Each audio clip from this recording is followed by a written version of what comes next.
Welcome to Elevate Today with Chris Tompkins. Today's guest is Kari Lerner out of Southwest Florida. We hope you enjoy the show.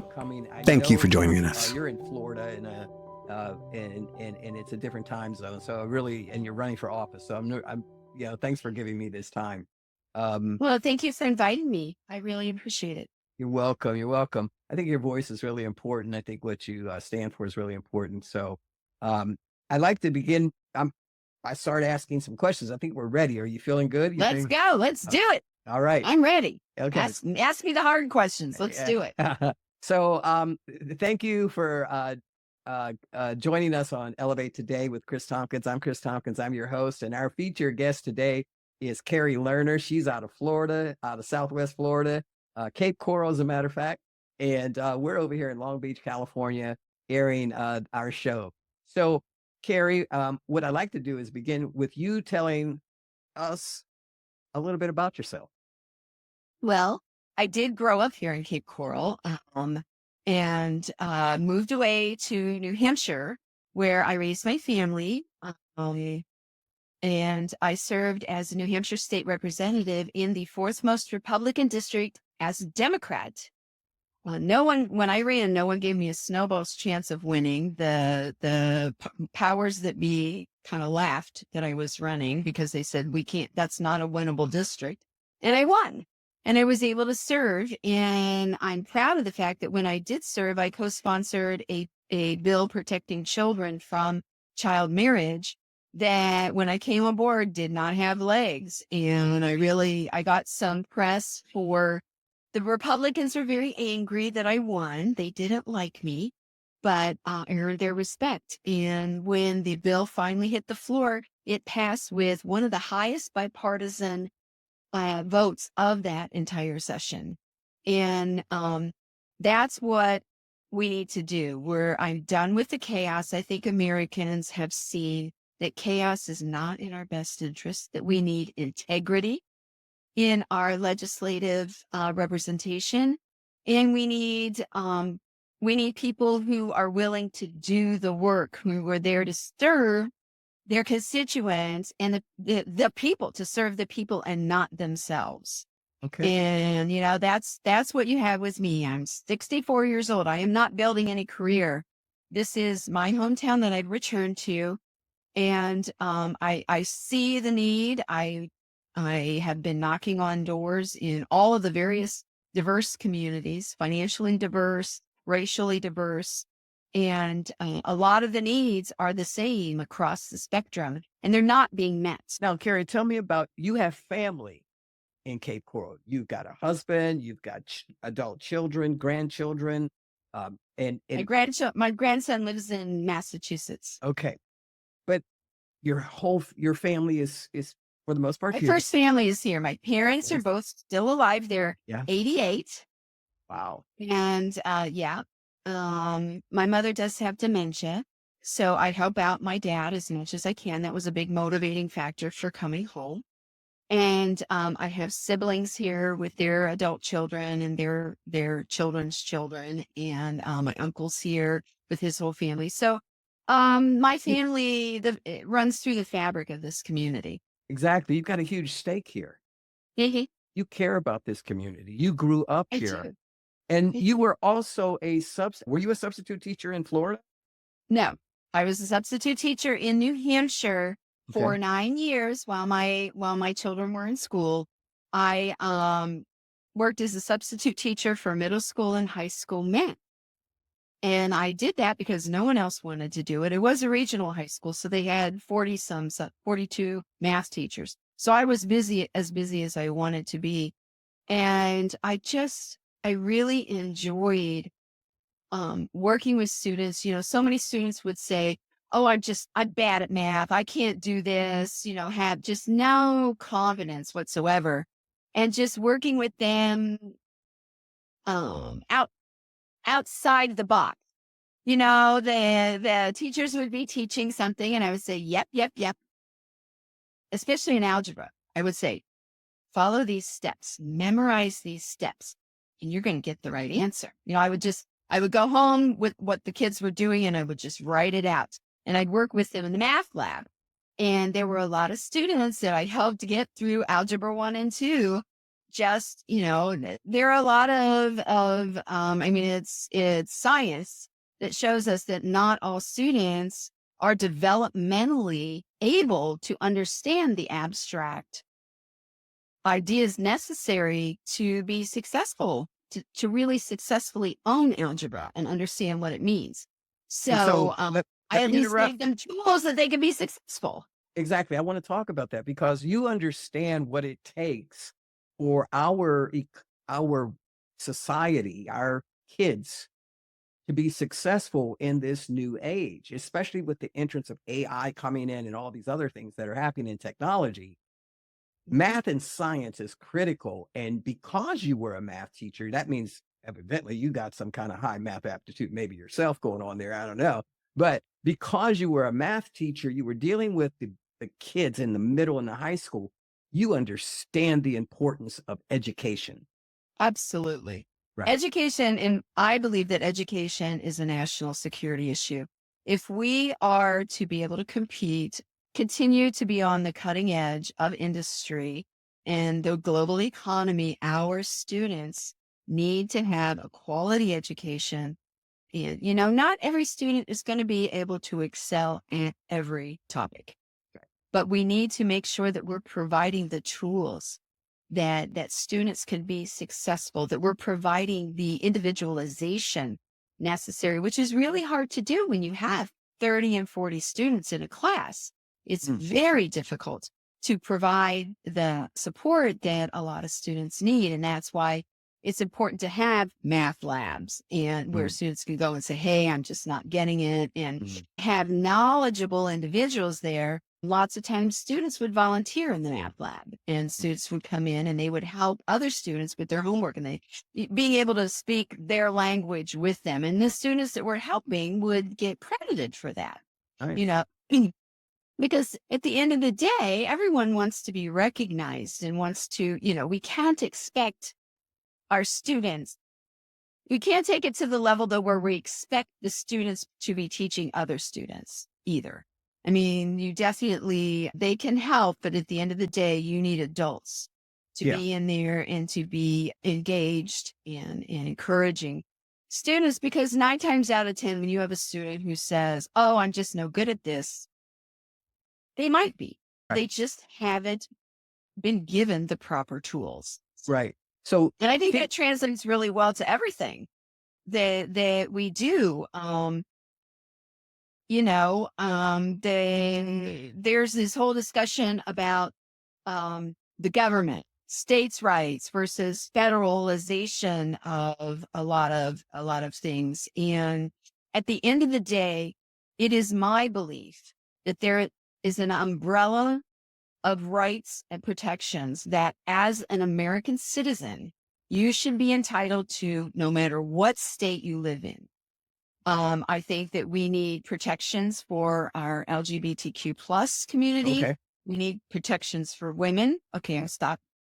But we're going to delve into who you are deeper. That is clear. Kari Lerner is running for Congress down in Florida, period. Let's put it out there. Okay. But why is Kari Lerner such an important person to me? Because Kari Lerner is an amazing human being, and I want you to know how amazing she is. Kari Lerner is committed to her faith, her community.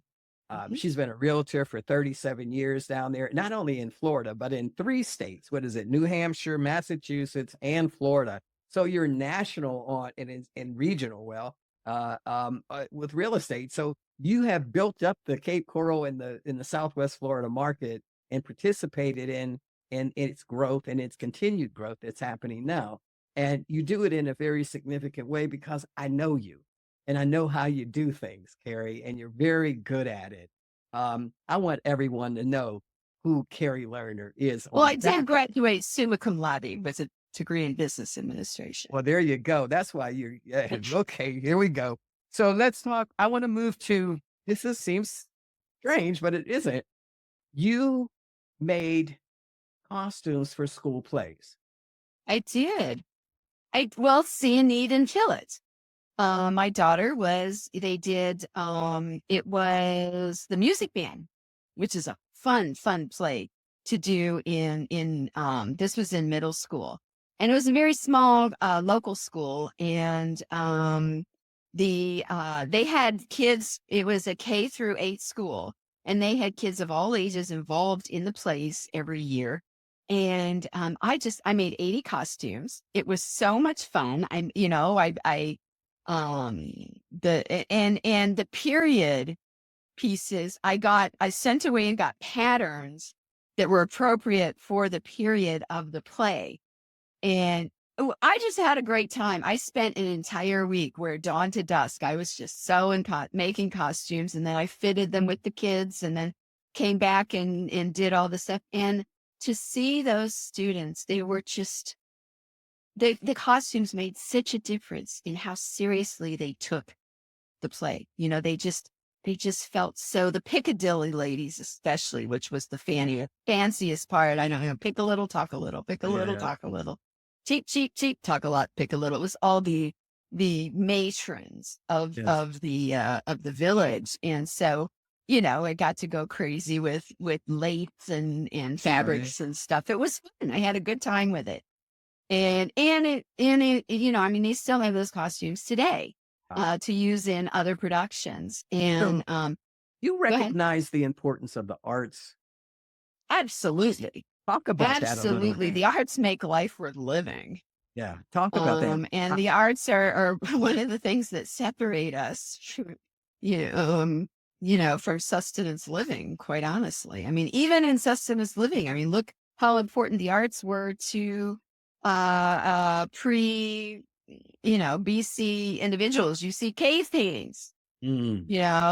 People have always been driven to the arts. My youngest she likes to work in acrylic. She does painting and sculpture, but she also is her classically trained at the New England Conservatory of Music prep school. She studied voice. Wow. Because she's just artsy across the board, but she wants to get her degree in botany, because arts and science are closely related. Yes. If you teach a child to play an instrument, if they learn notes, they learn how to read music, that's math. That right there is arithmetic. That's math. Okay. And studies have shown that students who are exposed to music, learning to play music or sing or any of that, it makes it easier for them to understand and absorb mathematics. So we're coming back full circle.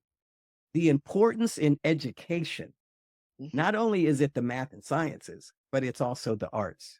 Absolutely. Right? And we must have both, because there's been a sort of a movement away from the arts in our school systems. Well, I think that is, remember, education is state control. The education, different states have different ways of managing their education budget. Some are by town. Florida is by county. In Florida, the state dictates the curriculum.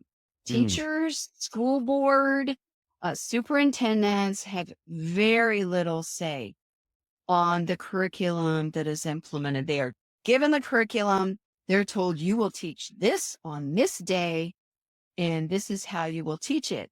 And quite honestly, I find that counterproductive for actually educating the students. You might be able to teach them to the test, but they're going to lose out on critical thinking skills, on the opportunity to question. This stance that the Florida legislature and governor have taken on whitewashing history, not teaching history as it happened, because it might make some students uncomfortable. Well, history should make you uncomfortable. It's how we learn.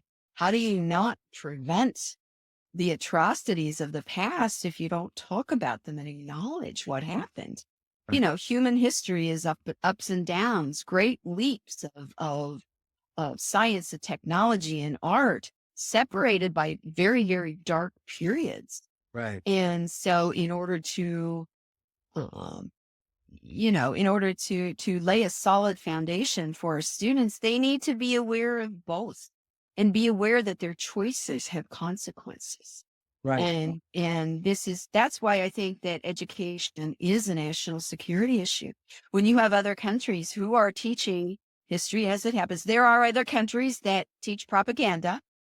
In New Hampshire, I hosted some Chinese exchange students. They were only here for a week, but and it was during the 2016 election, which was interesting because I was running an office for one of the candidates as a volunteer, and the students were just flabbergasted. They were really surprised by the process and a lot of things that went on. And I just fell in love with these girls. It was 3 girls, and they cried when they left. They went to get on the bus and they cried because they just Wow. they had such a good time.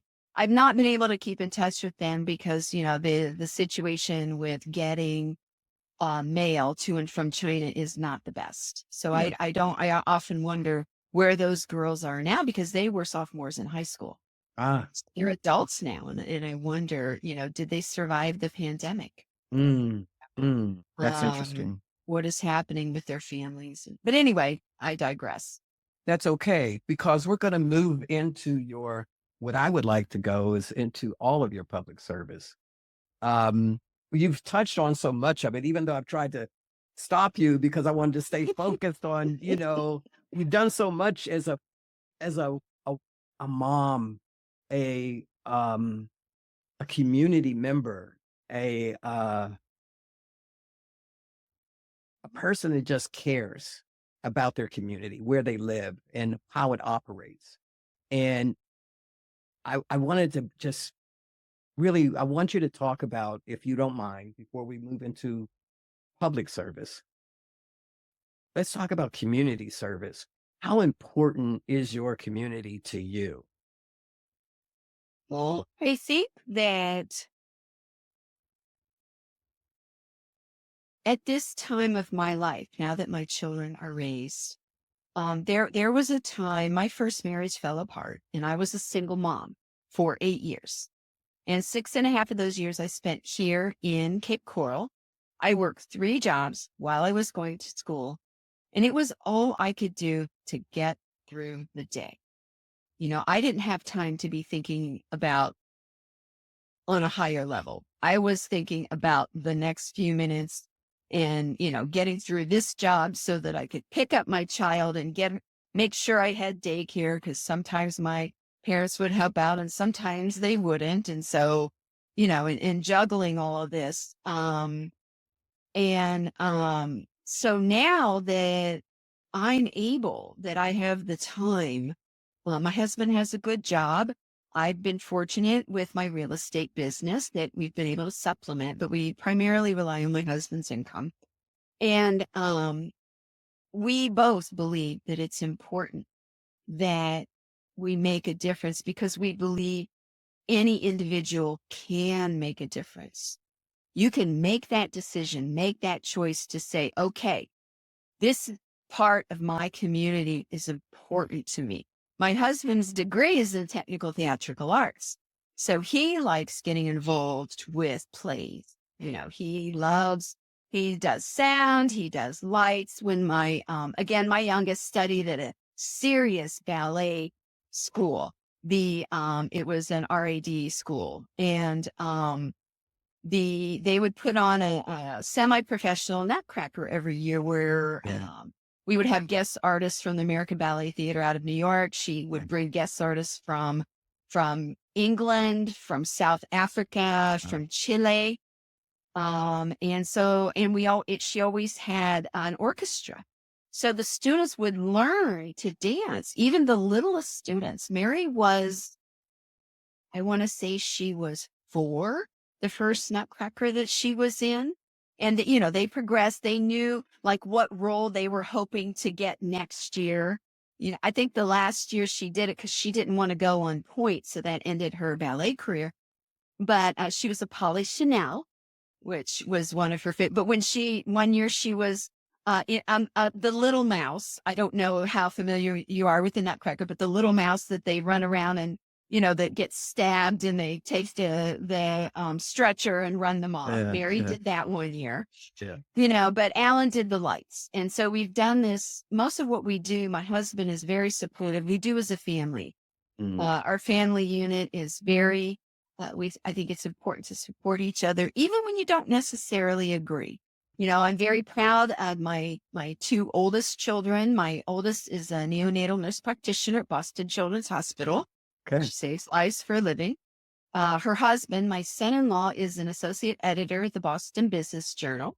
Wow. And they are the parents of my very dapper 5-year-old grandson, who's a pill, but he's adorable. And then my son is in Ohio. He's fiercely independent. He is making his own way, and he does not want help from mom and dad. Thank you very much. I respect that. Yeah. As a mother, it can be painful at times, but I'm proud of him. I'm proud of him for standing up and saying, you know what? He was on a trajectory. He was in all these accelerated classes and studying materials engineering. And he said, no, I don't want to spend my life doing this. So he made the decision to go off in another direction. And he's now married also. And then my youngest is, like I said, she spent a lot of time studying the arts, but she loves science. And so she's studying botany. She'll be headed off in the fall to Gainesville. Wow. So Wow. truly the empty nesters, which, Yes. that's okay. My children all know that they are always welcome in my home, no matter what. And it sounds like you've had a beautiful, loving life. Not that you haven't had it easy, not that you've not had a roller coaster. That's 17 is awful. When the kids were 17, it's the most horrible year. All three of my kids, when they were 17, I began to question why I decided to have children. But and I hear you, right? Because teenagers are, they're trying to figure it out too, right? For themselves through the north. And I raised my children to be independent. There you go. And that carries into everything. That's why when I was in high school, I was friends with everybody. There were all these social groups, right? It was like the band geeks and the jocks and the kids who smoked pot. Yeah. And, all of these. And I was friends with everyone, because I think that people are interesting. And you I've been to your home, and a lovely home you have in Cape Coral. You fixed a beautiful meal. Love to cook. And yes, and we ate. You can't come to my house and not let me feed you. You see, and one of the first discussions that we had, it was my first time at your home, even though we had spoken many times and met each other and known each other. You spoke about your faith. Yeah. And it's really important to you and how it is, a part of who you are. Tell us a little bit more about that. Well, I consider myself an ELCA, Evangelical Lutheran Church of American Lutheran, which is the most liberal synod of the Lutheran organization. Right now I'm attending an Episcopalian church. We're in full communion with them but my faith journey, I was not raised in any faith. I was not baptized until I was 25. I chose. And I've studied, I've done a lot of Bible study, and I'm not arrogant enough to believe that my faith is the only legitimate faith. I believe that the Lutheran doctrine that I was taught is we are to feed the hungry, clothe the naked, tend to the sick and dying, love one another, and love God above all. That's it. All this other stuff is man-made. All this other stuff is for God to decide. It's not for me to judge anyone about anything. And I also, and along with that is I respect if someone has a different faith or no faith. Mm. My father has said to me, I wish that I could have belief, that I could have faith, but he just can't see it. And that's okay. He's a good man. It's just for me. For me, I know that um, I I had released my life to my faith and said, let me be a vessel. And that way, um, before I speak, before I meet with people, I always say my little prayer, may the words of my mouth and the meditations of my heart be acceptable in thy sight, our Lord. Now, I don't believe in God as a puppet master up there.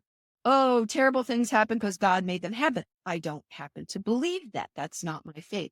My faith is that God gives us free will and that we, bad things do happen to good people, but God uses, if you're a person of faith, that you are provided with guidance when you ask, and that God can be your solace in these dark and difficult and terrible times. Because at the end of the day, um, death is not the worst thing that can happen to a person. If you're a person of faith and you believe that you will be, your spirit is reunited, well, it's not something to fear or to dread. And Martin Luther said you don't have to do good works you can't earn your way into heaven, but a good person is going to want to do good works. And so that's kind of been that faith part has been a guiding principle for me. But there's this other, when I was one of those jobs I worked as a single mom, I went into this office, I was an admin. And I went into the office and there was this piece of paper. It was anonymous. It was just thumbtacked to the wall. And it really touched me. And it's I'm going to read it to you if that's okay. That's fine. It's in my office here.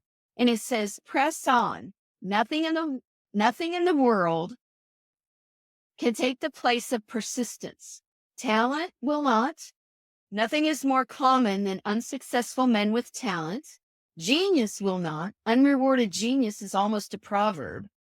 Education alone will not. The world is full of educated derelicts. Persistence and determination alone are omnipotent.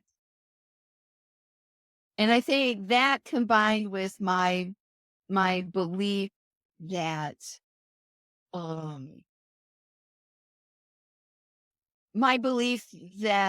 I am loved and that I have a sincere heart. I make mistakes. I say cruel things, do things that are unclean. It's human nature. You acknowledge it. You do the best that you can to fix it, and then you move on because I'm forgiven. Because I am flawed. I'm a flawed human, just like everyone else. And I try to remember that with other people too. And can I segue that into my philosophy? One moment. Please? I'm going to give you a lot of time to talk about your public service. Because it segues right into it about why I. Yes, everything that we've discussed is a segue into your public service. And that's why I wanted to get into everything before we got to the public service part. All right. Because what is your next question?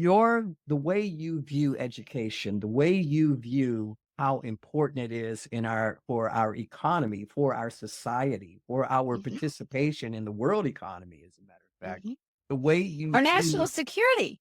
We need to be on the cutting edge because we need to be the economic power as well as the scientific advancement for our safety. And the way the arts are playing into that and actually accentuate that is also critical. And that's a huge part of our country, even though it's controlled on a local level.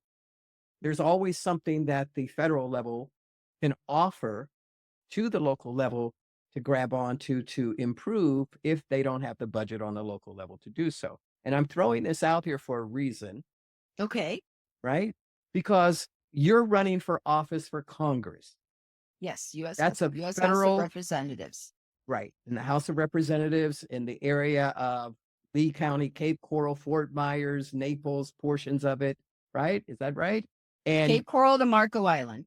here we go. The federal level doesn't control local politics, so per se, but it Correct. can influence it, it can assist in it, it can offer to it in some degree, and it can also Collaborate. collaborate. There we go. You need to be able to collaborate with local officials. And that means you have to walk across the aisle. Absolutely. When you were in politics and ran for office as this mom that cared, this community member that cared in New Hampshire. Yeah. One of the things that was really stuck out to me as I was reading your bio, you ran in a Republican area as a Democrat. You used to actually be a Republican and moved to a Democrat position because of what your value systems are and your beliefs were at that time. But you ran and got elected in a Republican area. You got the respect of your Republican colleagues.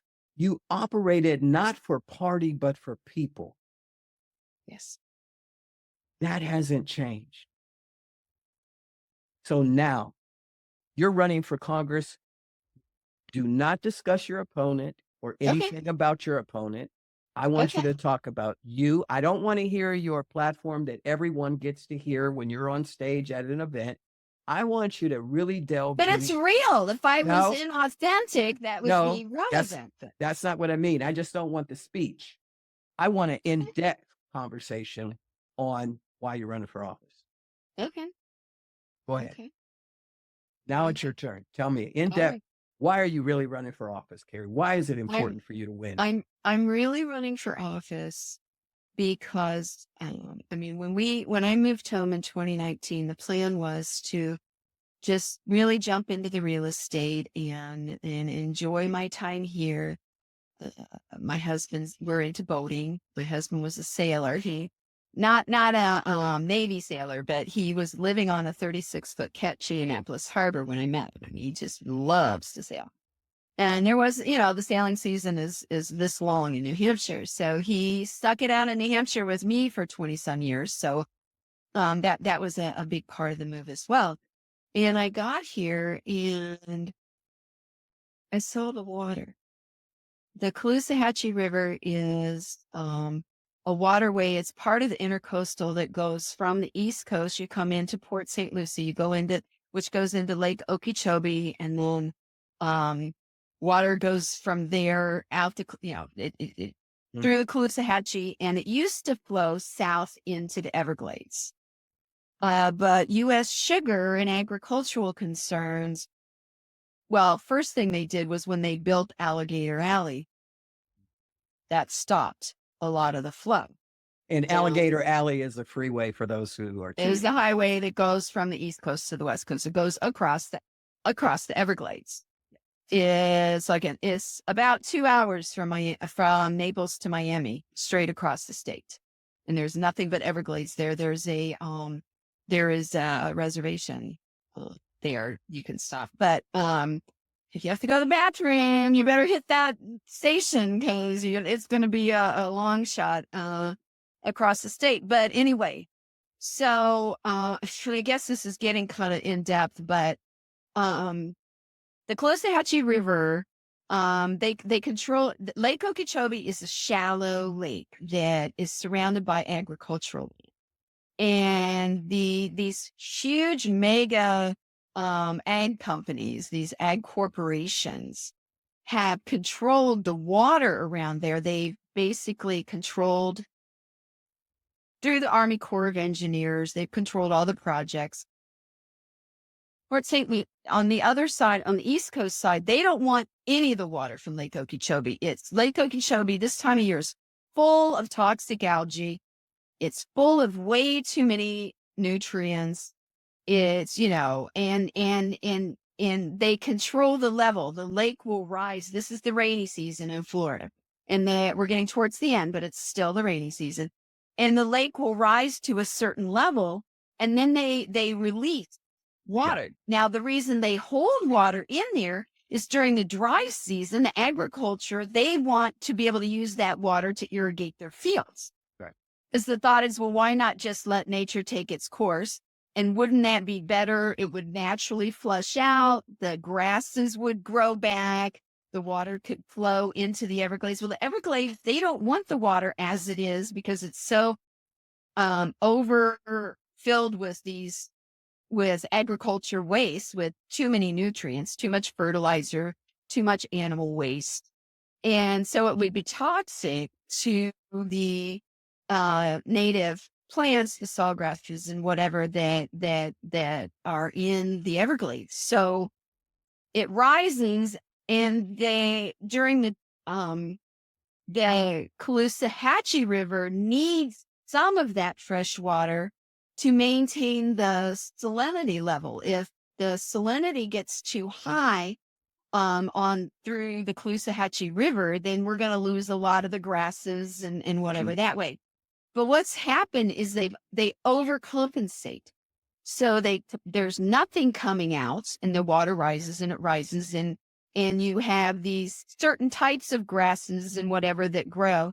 And then when it gets to this level, they're like, oh, we got to do a release. And you've probably seen photos where you can see this beautiful seafoam green color water, and you've got this nasty foamy line of brown, nasty water. They just dump it through the river, comes through. What do you want to do about that? What do you want to do about that? Well, they keep talking about projects. There was when Christie was governor, he had a plan where there were tens of thousands of acres that the state was set to buy, and was going to be used to filter the water to go back into the Everglades. They were going to, filter in a natural way through native plants and be able to filter through that water, so there wouldn't be such that push of this water that it would give an opportunity for the flora and fauna to recover but as soon as the next governor came in, trashed the plan, sold off the acreage, just decimated it. And so what do you want to do? What are you going to do? What I want to do is I want to be on the Army Corps of Engineers subcommittee. That is one of someone asked me, what committees do you want to be on? I really care about the Army Corps of Engineers and FEMA. I think that those are two areas. Last May, I went to DC and sat in on their subcommittee hearings for their budget proposals for fiscal year 2025. And what I learned is that there are grants available. There's money available. The individuals who run these administrations are administrative, departments. They are more than willing and happy to work with anyone who has a plan and who can bring, there are resources there available. And we haven't had a member of Congress who has been willing to do the work and fight for us. So what you're saying, someone who's willing to, but you have to negotiate, I'm a realtor. I negotiate, you have to have someone who's willing to work with whomever they need to work with to get the result you want. As a realtor, you don't always like your client. You don't always like when you're working with a buyer, you may not necessarily, like the seller or vice versa. I do mostly listings these days because I've been a realtor so long. So, sometimes it can be, but it's your job once you come under agreement. It is your job on behalf of your client to see that deal closes. It's the same thing in when you're serving. It translates very well to serving your community as a legislator, as a state legislator. It was important to me to do the work You don't just file a bill and step back and say, okay, I filed that bill. Aren't I, let's toot my horn and haven't I done a great job? No, Mhm. you haven't done anything. You file the bill. It goes through legal and then it goes to committee. Mm. And when it's in committee, if it's sitting there, it's your job to say, hey, what about that bill? You go to the chair and you say, what about that bill? What is the delay? What is the hang up? What can I do? Do you need more information? How can we get this bill to move through, at least come to a voting committee? Let's find out where we're standing with it instead of just languishing in committee. And if that doesn't work, then you start talking to the committee members. So you're Individually. telling me that you understand how to collaborate to join in and bring partnership on legislation that is important for Florida Our district. in your district. For But the you can't water, do that if for you're the water, calling colleagues names, if you're calling them swamp thingies or vermin or bullying them and right? something We're not else, you're not going to get any right. success on any bills. We understand that you can't be the enemy and Right. and get partnership, right? Gotcha. But you also said not only do you want to be on the committee for the Army Corps of Engineers, but for FEMA. Now Mhm. that's really important because this is information that a lot of people aren't familiar with that live in other parts of the country.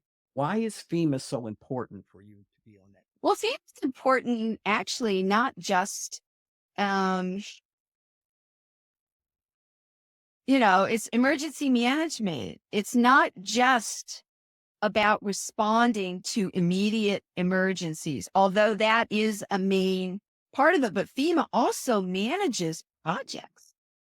There are projects and grants available to build resilience into the infrastructure in areas that are prone to certain types of disasters. There are, there is an individual who is, well, I don't want to go into Well, that. let's say this. Why is it important that you be on FEMA for Florida?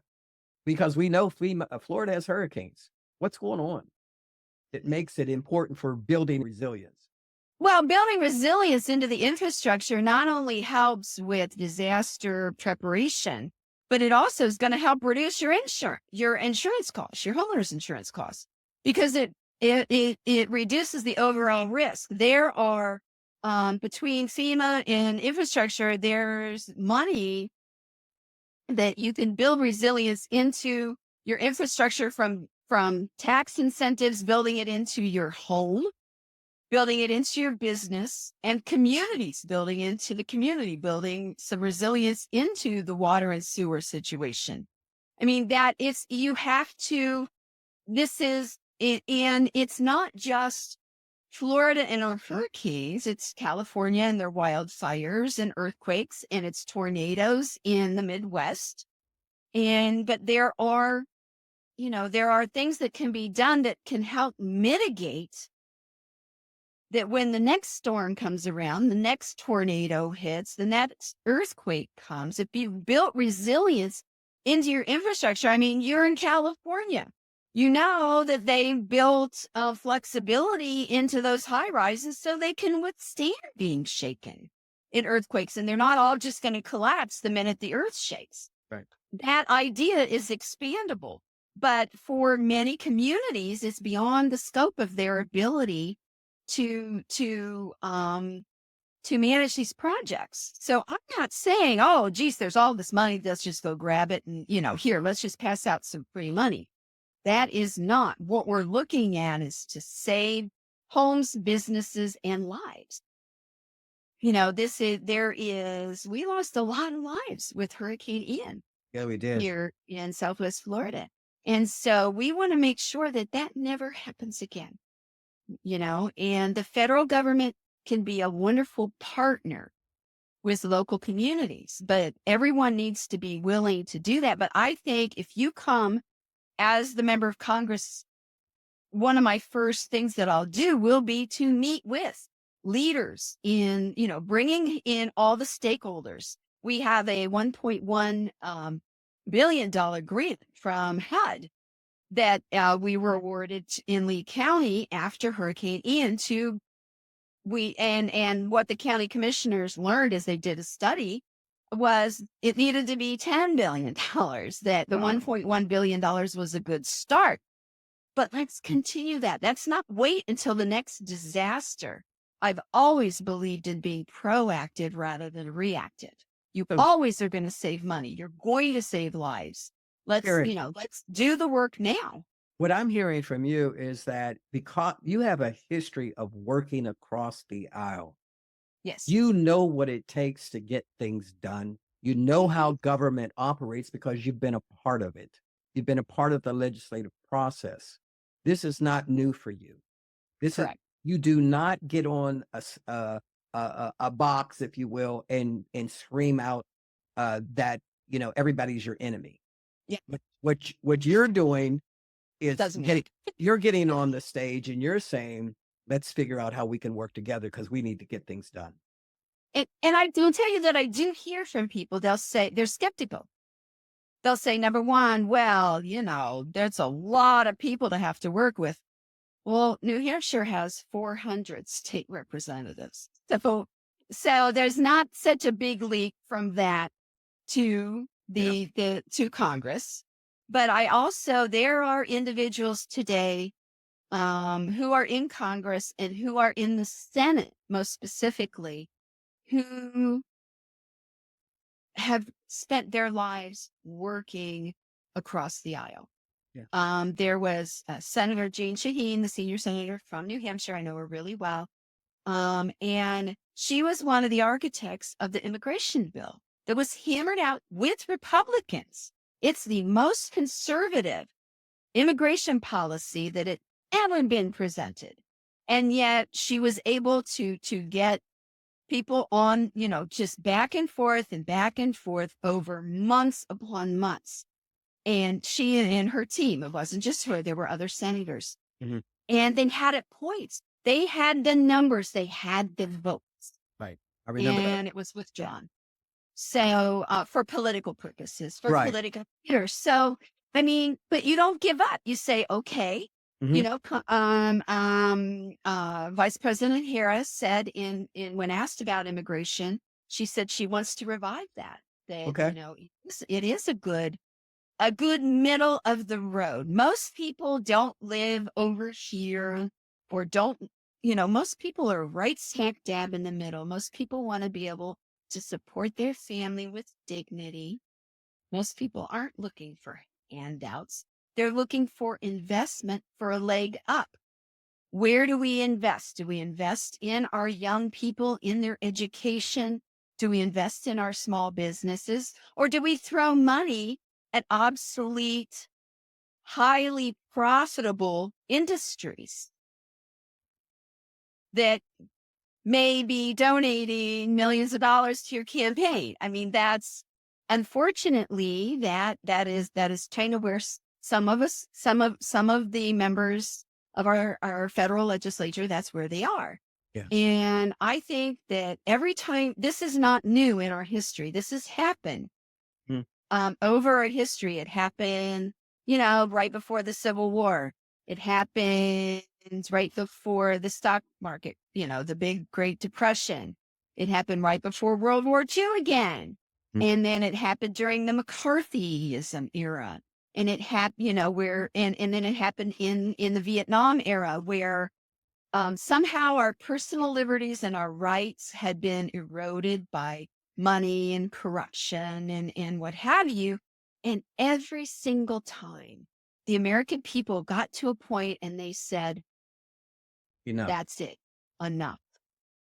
And we're there. And we are there. This election is that time. This is the opportunity. I'm hearing from Republicans. I'm hearing from people with no party affiliation. I'm hearing from Democrats. Democrats that are willing to concede some of their, most valued talking points in order to bring Americans back together to heal the divide. Right. There are some who are benefiting by the divide. They get a lot of media attention because they say and do outrageous things. That doesn't mean they're respected. Mm-hmm. It doesn't mean that they actually have real power. And so I just think this election, I think we're ready as Americans. I believe that we are ready. It is a government by the people, for the people. It's not something over there that happens to you. It's something that we, the people, create. And we do have decent, viable candidates who are out there who are willing to actually serve you, not just build their own careers, but who are willing to serve you and do what is necessary Yeah. to re-strengthen our Mm. democratic republic. And I thank you so much for that. Thank you so much for sharing everything that you've shared today with us. We're getting close to wrapping up, but there's one thing, and Okay. I forgot to tell you this. There's one thing that every guest must do. Uh-oh. So, I'm ready. yes, you have to reveal something that you've never told anyone in public. It could be you've told friends or family members, but something you've never revealed in public. It can be as simple as one guest said she's been in finance her entire life, and she was asked to do a stand-up comedy routine, and that was her reveal, right? Because it was happening that following week. So it doesn't have to be something big, or I it could got be it. something like, come on, you got to spill I the got truth. it. I got it. All right, go ahead. Okay. So in my early 20s, I was working as a bartender at Cape Cod, and I had a dear friend who built sets and props in New York City. He owned Variety Scenic Studios and Empire Stages, which is located, that it doesn't exist anymore, located in Long Island City. Okay. And so I would come to New York and I would get to see plays all the time, and plays when they were come to Boston, he would get me tickets. I could go, got to sit in the house seats and watch plays. And sometimes I got to know some of his employees. So at one time I saw a show, I saw Ringling with sitting next to Spotlight. And that was when it was on Broadway. But I did Pack of Lies, started out in Boston, and I saw it in Boston, and I got to know the guy who ran the soundboard. And so when it made it to Broadway, I came backstage with him, and I was sitting with him, and he let me, it was a soundboard, so you push a button and the phone would ring, or you push a button and the doorbell would ring, and what have you. So he let me, with the pencil tip, I got to play Broadway. I pushed P72 and the phone rang. So I had played. You've played Broadway right here on Elevate Today. Kari Lerner has revealed that she played Broadway. All right, this is it. Thank you. Thank you. Thank you, Chris. Yes, that's been amazing. Now, is there anything that you didn't say that you want to leave us with moving forward at the end of the show? Because that's where we are. Yes, it's really important to me that people understand your vote is your power. Don't give up your power. Don't let others make decisions for you. Register and vote. Because Ann Richards, who was a bawdy old broad, who was the Democratic governor of Texas for many years, she would always say, your vote is your seat at the table. And if you don't have a seat at the table, then you may very well be on the menu. So use your power. You do have power. Many of these elections come down to 1 or 2 or 5 votes per precinct, which is nothing. And don't be afraid that you're going to make a mistake. It doesn't take much. We all have one of these, 10 minutes. And you Google some reputable sites, look up who your candidates are, and just take the time, because your life may very well depend on who gets elected. So thank you. Thank you. And so register to vote is really important, everyone. Use your voice. Your voice is your power. Kari, thank you. Thank you for joining us today. I'm going to look forward to our pre-show. It's going to be live. And there, you're going to have carte blanche to say a lot of different kind of things, and people might even question and it's Q&A. All right, that'd be great. I will answer. That's something I always did. I did Okay. it. I would tell people, I'm going to be at this place. You could come yell at me. You can come beg me. You can come tell me what your All needs are, what you think I should do, because everyone's voice matters. It matters. I know that with you is a real honest statement. You're sincere. I know your heart. I am no longer living in Florida, but I can guarantee you that all of my family supports you in Florida, Kari Lerner. Thank you so much for being a guest on our show. Please tune in every Thursday at 3 p.m. Pacific Standard Time and 6 p.m. Eastern Standard Time. Everybody in between, you know your hours and how you fit. We'll see you on Thursday. Have a great day. Thank you so much for joining us. Thank you, Chris. Appreciate it.